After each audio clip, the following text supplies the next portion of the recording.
without warning and that is going to receive the worst kind of damage here because of the proximity to the earthquake. Japan was included in there pretty much within that 100-kilometer range. There was just very little time.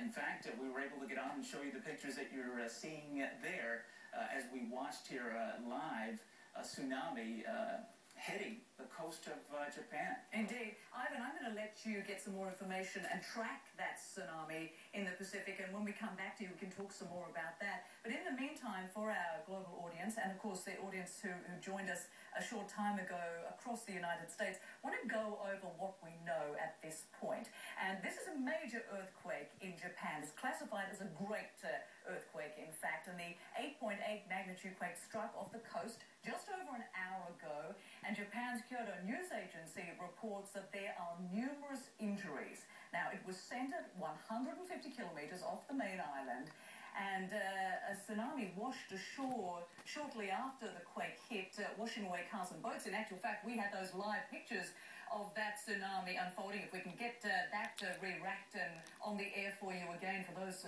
viewers who perhaps have just joined us, because they were extraordinary shots. And before that, even before we actually got that, we saw all of those cars bobbing around in the water. So it's not just Japan that's under a tsunami warning. Watches and warnings have been issued for the entire region. Now, that includes Russia, Guam, Taiwan, the Philippines, Indonesia, Papua New Guinea, just among a number of them. But, of course, we're talking about more than a dozen or so. Back on land, the quake rattled Tokyo residents who are used to these kinds of events, but they know when this is an unusual earthquake, when this is far greater than the ones that they experience on a fairly regular basis. Smoke, we saw that rising from a port building there, and people poured out onto the streets from their office buildings. There's been at least one major aftershock since the original 8.8 quake struck.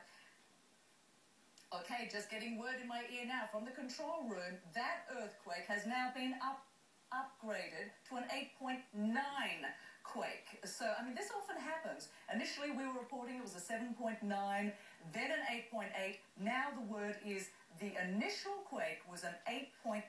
There's been an aftershock in the area of 6.4 magnitude. There have been a number of them, in actual fact. We had Kyung La on the line when she told us exactly what had happened to her. Let's just have a listen to what she had to say just a short time ago when I spoke with her. I'm actually in a subway, and just a few minutes ago, we experienced, the epicenter clearly was offshore. This is not a direct hit on the island of Honshu, which is the island that Tokyo is on. But we felt a very significant earthquake. Everything was shaking. The signs were moving. People became very alarmed. And there was a similar earthquake, but not quite as strong as this, just a couple of days ago. So what we see now is that the warning alerts are on, many of the lights are off, trains have been stopped, and people are just basically waiting here, waiting to see what's going to happen next. Yeah, and of course, we're getting word it was a 7.9 quake.